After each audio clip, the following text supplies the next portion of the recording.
Bonjour à tous, comment allez-vous? Vous allez bien? Par la grâce, moi aussi je vais bien. Un petit coucou à tous ceux qui vont s'arrêter un instant pour regarder et écouter cette vidéo. Voilà. Alors le titre de ma réflexion aujourd'hui, les jambes de fer, comme promis. Voilà. Je ne vous ai pas oublié pour cet autre chapitre qui est en désordre et que c'est important de remettre dans l'ordre. Voilà. Alors, c'est vrai que j'ai envie de vous dire beaucoup de choses, hein, mais voilà, il faut que je puisse prendre le temps, voilà, pour ne pas vous embrouiller, mais vous permettre de comprendre, voilà, les choses. Si vous le voulez bien, parce que c'est pas une obligation non plus. Alors, on se rappelle de cette vision de Daniel, la statue de Daniel. Voilà, on y est encore, hein, cette statue de Daniel. Nebuchadnezzar a eu une vision sur le monde ou une partie du monde. On nous fait croire que cette statue représente tous les royaumes qui ont dominé le monde. Mais non, mes amis. Cette statue ne représente pas tous les royaumes qui ont dominé le monde. Non. Cette statue représente tous les royaumes qui ont dominé une partie du monde. Voilà, mes amis. Parce que tout n'a pas été écrit. Ce qui concerne notre partie du monde a été plus ou moins écrit. Plus ou moins, parce qu'en fait, on choisit ce qui nous plaît, mais pas tout. Voilà, mes amis. Mais l'autre partie du monde qui ne nous concerne pas, ben on n'écrit pas, parce que ça ne nous concerne pas.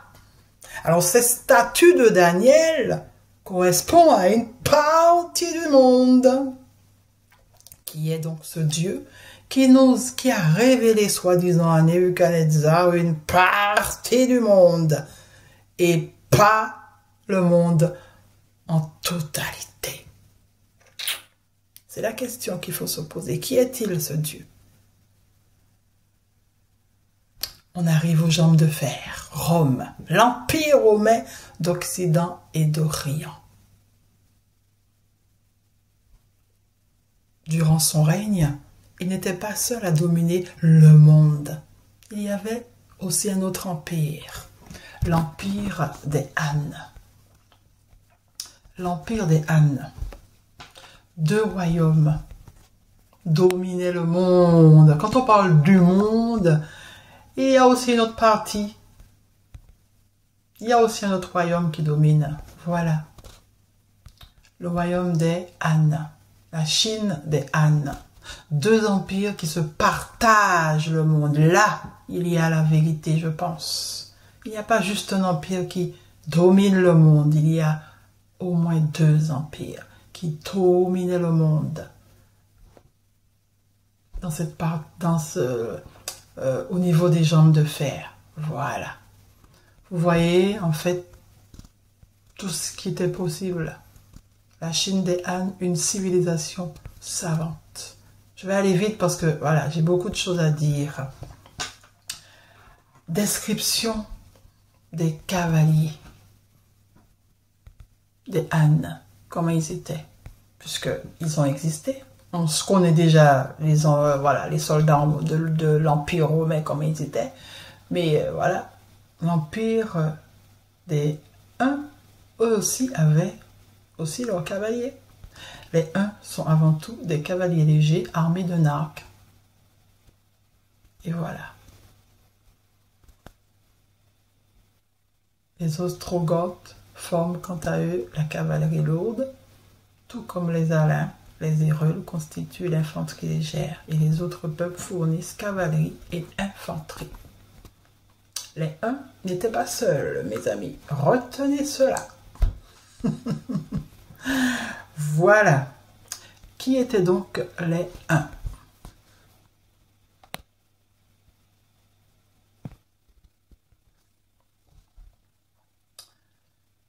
pilleurs et sanguinaires.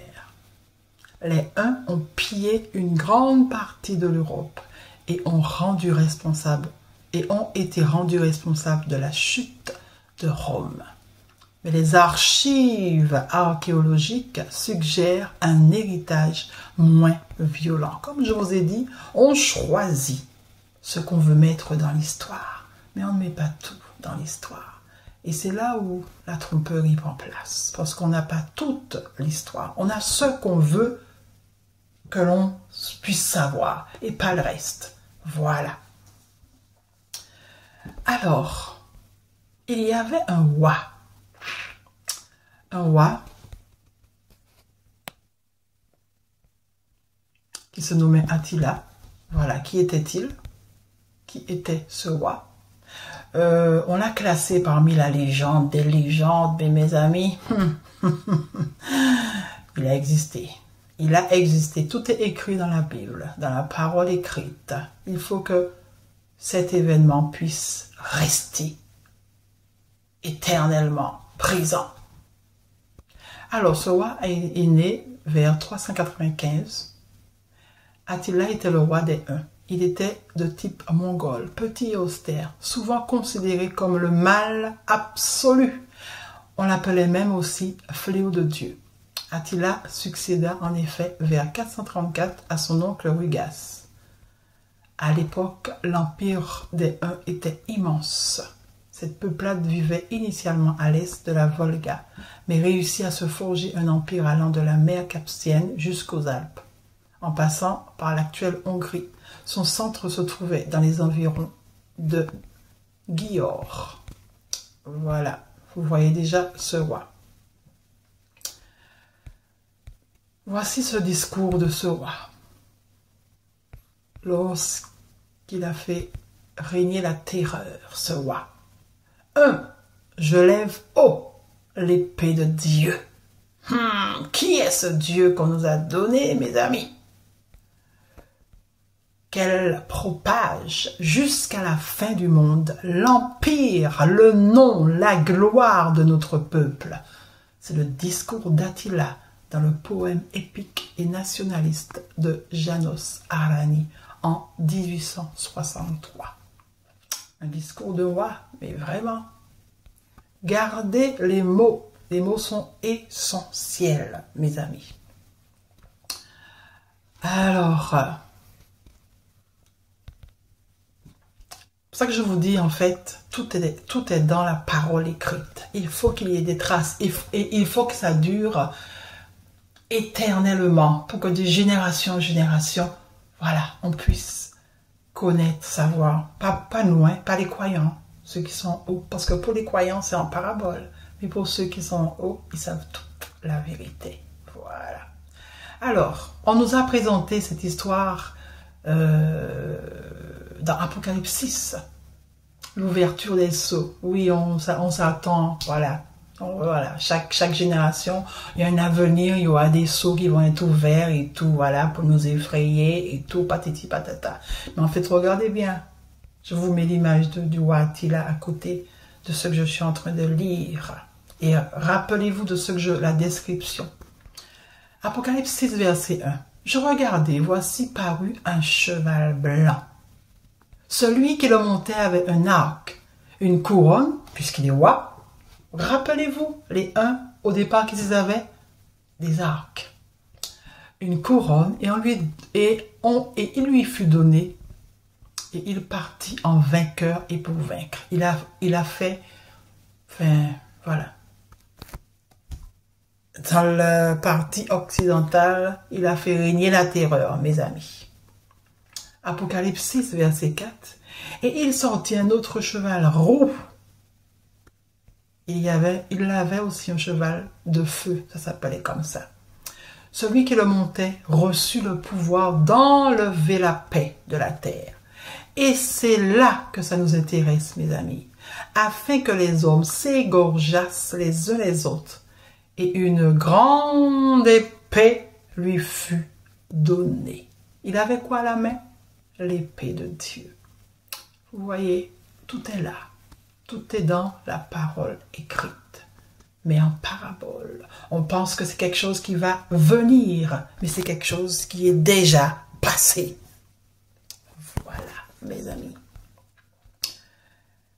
Je vous dis que ces hommes étaient très intelligents. Ils savaient comment faire. Dernière petite affiche, encore plus terrible, parce qu'elle a eu... C'est le discours. Alors voilà, le discours de notre pape. Voilà, François, en 2021. Une phrase a retenu mon attention, mes amis. Une seule phrase. Une seule phrase. Extrait du discours du pape François dans la plaine d'Ur en Irak, publié le 8 mars 2021. Et la phrase qui a retenu mon attention, c'est celle-là. Si nous voulons préserver la fraternité, nous ne devons pas perdre de vue le ciel. Mais il continue à parler en parabole, mes amis. Il continue à parler en parabole. Les croyants comprennent, oui, oui, oui, oui, c'est la fraternité et tout, oui, oui, oui. Mais eux, ils savent très bien ce qu'ils disent. Et c'est ça, cette phrase m'a... Voilà. Je me suis dit, non, il y a un truc là, Et je suis allée dans la parole écrite et j'ai trouvé des versets. Voilà. Le verset de Zacharie 11, 10 qui dit « Je pris ma houlette grasse, je la brisai pour rompre mon alliance et que j'avais traité avec tous les peuples. » Zacharie 11, 14 dit « Puis je brisai ma seconde houlette union pour rompre la fraternité entre Juda et Israël. » Une fraternité a été rompue entre Juda et Israël, mais elle a été entre Juda et le royaume de Dieu. Il y a eu une nouvelle fraternité, mes amis. Et là, le pape dit, parce qu'il est dans la plaine de Ur, et voilà, en 2021, mes amis, le pape dit, si nous voulons préserver la fraternité qui a été faite il y a plus de 2000 ans, nous ne devons pas perdre de vue le ciel. Mais quel ciel? Le ciel où on nous a dit que Jésus est? Non, mes amis. Vous allez dans Apocalypse 12, verset 7. Alors une bataille s'engagea dans le ciel, dans ce système, dans cet univers, dans ce royaume. Michael et ses anges combattirent contre le dragon, et celui-ci les combattit avec ses anges. Qui est Michael et ses anges? Qui sont-ils? Et qui est le dragon et ses anges ici? Est-ce que c'est quelque chose à venir? Non, mes amis, c'est quelque chose qui est déjà passé. Et ça n'a rien à voir avec Satan, mes amis. Ça n'a rien à voir avec Satan, avec le diable qu'on nous a dit. Non, non, non, mes amis. Voici l'histoire de l'Empire romain et des ânes. Et des uns. Excusez-moi, pourquoi je dis ânes?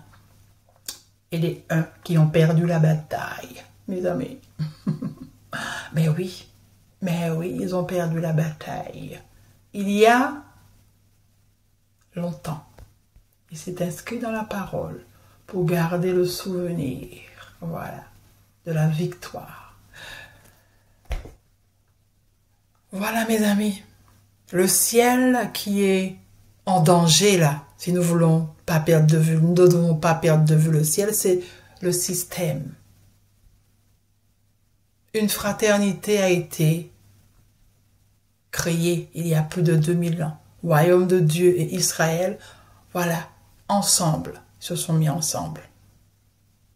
Maintenant, en 2021, on sent que les choses sont en train de chauffer.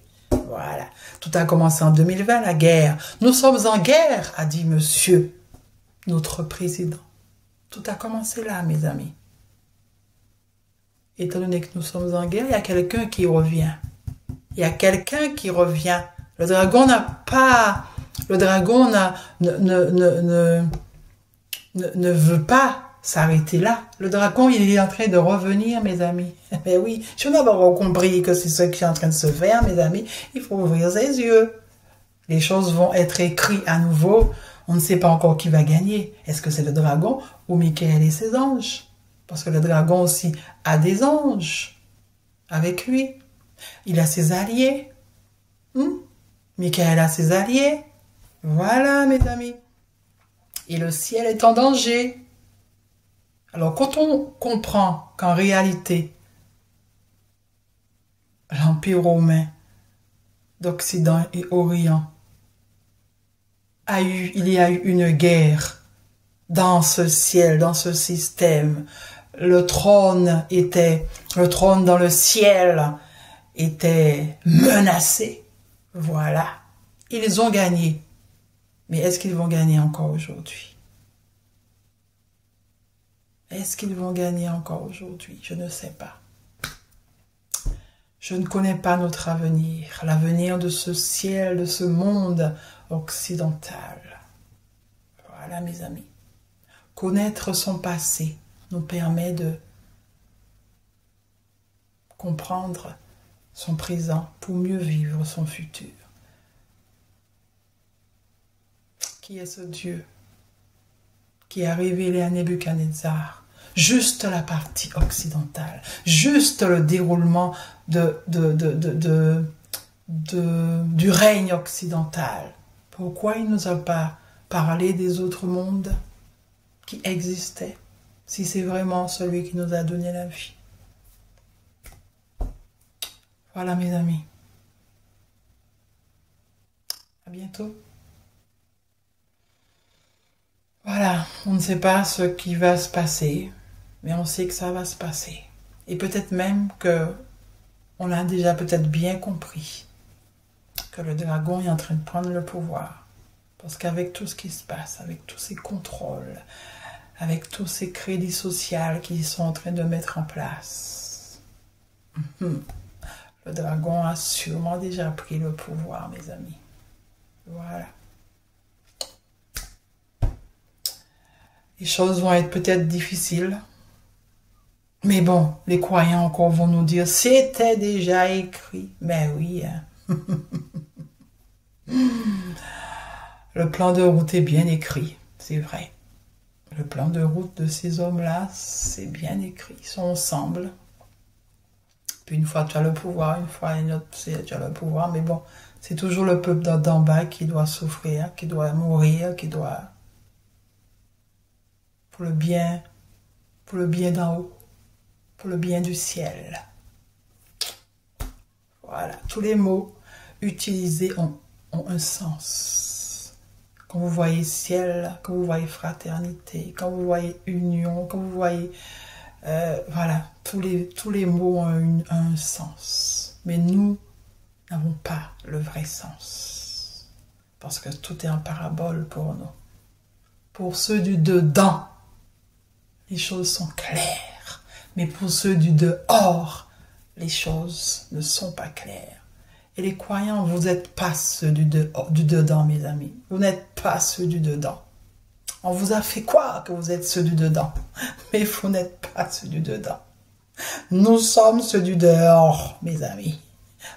Nous n'avons encore rien compris de ce qui a été, du plan qui a été mis en place pour notre destruction. Parce que c'est ce qu'ils veulent. Mais ils n'ont pas encore réussi parce que plus ils détruisent, plus on est encore là.